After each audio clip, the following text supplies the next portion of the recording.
موزیہ نام ایک شہر کا ہے، دریائے روم کے کنارے یہ شہر واقع ہے۔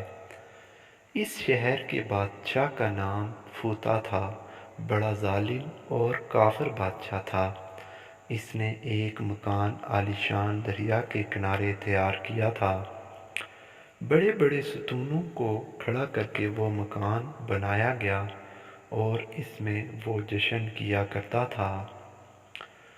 شمعون برس میں 4 مہینے اس شہر میں جا کر کافروں سے لڑتے اور اس بادشاہ کا 6000 کا لشکر تھا، ان سے لڑتے اور شمعون اکیلے ہی ان کے 1000 جوان کو مار آتے اور باقی سب بھی زخمی اور مجروح ہو جاتے۔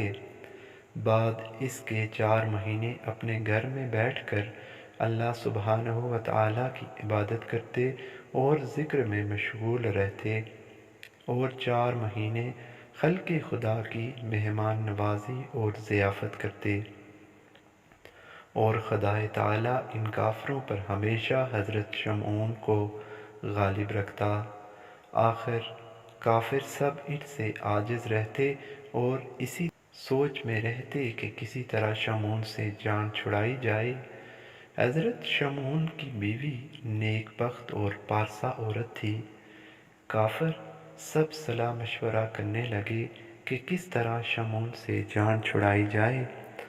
چنانچہ انہوں نے مشورہ کیا اور طے پایا کہ چونکہ شمعون کی طاقت اور قوت ہم سب سے کہیں بڑھ کر ہے اور ہم کسی طور شمعون کو نہیں ہرا سکتے نہ ہی مار سکتے ہیں، ہاں البتہ اگر کسی طرح شمعون کی بیوی کو فریب دیا جائے کہ کسی طرح کوئی مکر کر کے شمعون کو قید کر دے یا باندھ دے تو اسی حالت میں اس کو شہید کر دیا جائے۔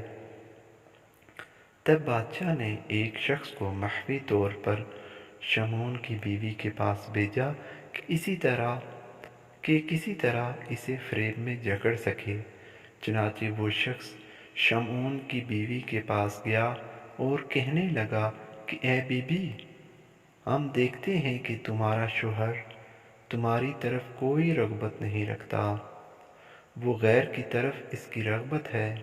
اگر تم ایک کام کرو کہ کسی طرح اسے مار ڈالو تو ہمارا بادشاہ اموزیہ تم کو اپنے نکاح میں لے گا، اس کے بعد تم ہمیشہ آرام سے رہو گی اور تخت و سلطنت تم کو ملے گا اور بادشاہی کرنا۔ عورت نے کہا، میں کمزور وجود بلا کس طرح شمعون جیسے شجاع اور قوی شخص کو مار سکتی ہوں؟